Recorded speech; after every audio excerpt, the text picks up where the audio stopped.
Hello, my friend. In this video, I'm going to answer the question of what the difference is between Songtrust and BMI and which one is right for you. So jumping right into this, Songtrust is a publishing administration company that helps artists collect publishing, mechanical, and live performance royalties from around the globe, whereas BMI is an American performance rights organization that focuses on helping artists collect performance royalties. So basically, the main difference between Songtrust and BMI is that Songtrust collects mechanical and performance royalties from around the world, while BMI only collects performance royalties in the United States. So before diving a little bit deeper into these two different companies and really kind of drilling into which one is right for you, especially considering you have to pay for Songtrust and you do not need to pay for BMI, I just wanted to let you know that I have also written an article on this topic, as you can see right here. So if you prefer the written word format, simply Google Songtrust versus BMI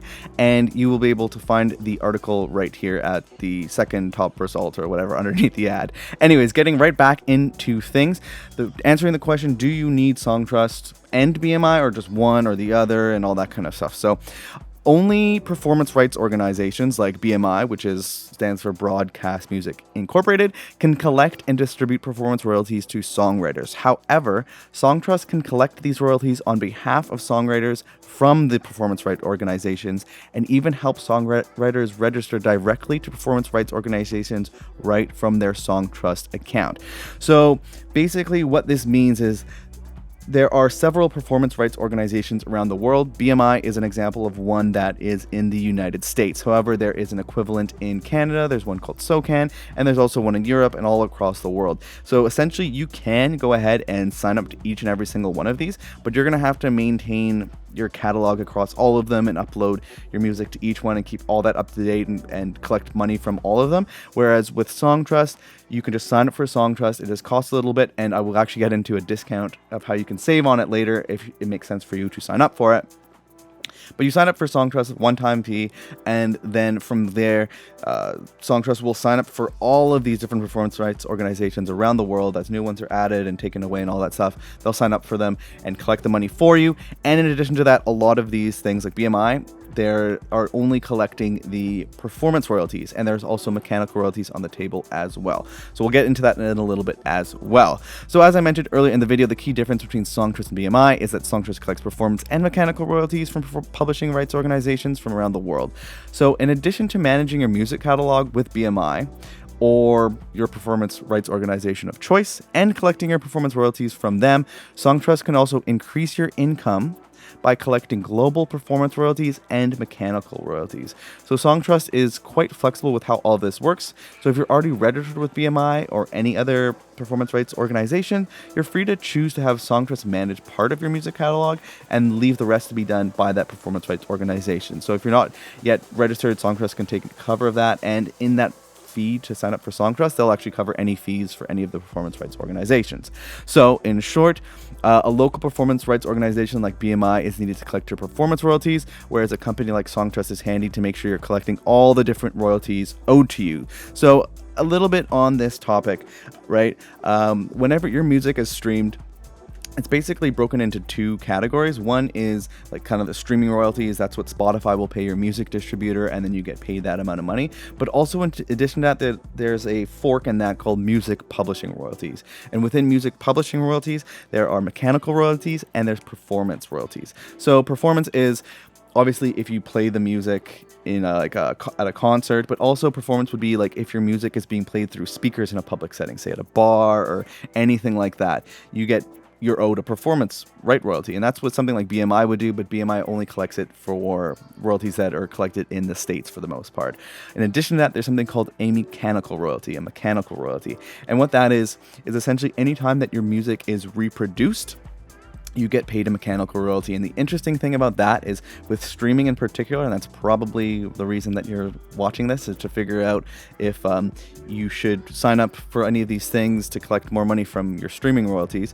Whenever Spotify, say, streams your music, someone selects that song on their phone, that digital audio file is being reproduced, and thus a mechanical right is owed to you.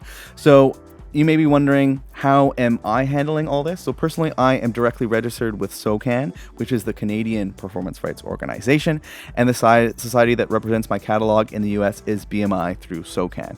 On top of this, I've also personally joined Songtrust to handle the collection of all my global royalties and mechanical royalties as well, because it just makes it easier for me to manage my music catalog, and I can upload all my songs from one dashboard. And even uploading the music from like Songtrust dashboard, I release songs quite frequently, and I'm always forgetting to go in and even just upload it to Songtrust. So if I had to upload it to every single performance rights organization, there was honestly no way that I would do it. So I would it just makes it so much more convenient.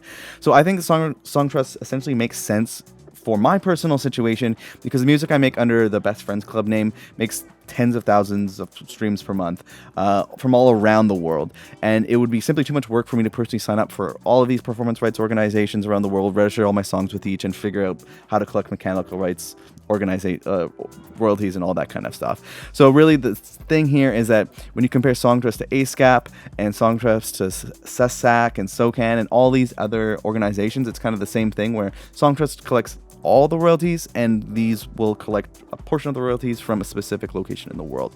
So now the question really is, do you need Songtrust? So in my opinion, Songtrust is needed to help artists collect all the royalties from all over the globe that is owed to them, so that they do not have to do all that uncreative administration work by themselves. If an artist is getting played like thousands of times a month from all around the world, then I would say that it makes sense to join Songtrust. If you're working on a new project, or your project isn't getting much attention or streams, say your artist, your band, your producer tag, or whatever it is, if it's not making that many streams, then it may not make sense to sign up for Songtrust. And honestly, I would argue that it does not make sense. Songtrust does take a small percentage. It's 15% of only the royalties that they collect. And in addition to that, there is a $100 setup fee. And in my opinion, the 15% is not bad, but you definitely want to at least be able to be generating enough streams and plays in your music to get that initial setup fee back. So should mention that there is a Songtrust discount, and the link to that will be in the description below. I think you save 15%. Is what I want to say, but you definitely check it out below. You can learn a bit more about Songtrust in that link as well as how to actually apply that discount to save on your setup fee.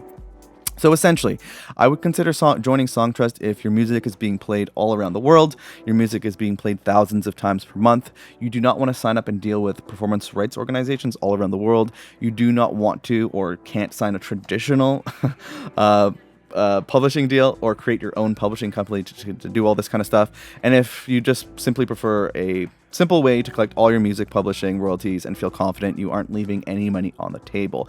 However, I would hold off on joining Songtrust if your music is not currently getting many plays per month, and if your music is only being played in like 1 or 2 countries, because then you could probably manage the performance rights organization stuff all on your own. And lastly, I just wanted to tackle this topic. You might be wondering, what's the difference between Songtrust and DistroKid? Songtrust is a publishing administration company that helps artists collect publishing, mechanical, and live performance royalties, which compared to DistroKid is a music distribution company that allows artists to get their music on online stores and streaming services. DistroKid does collect some of the streaming royalties from like the stores and the streaming services, but they don't collect any of that music publishing stuff that Songtrust does.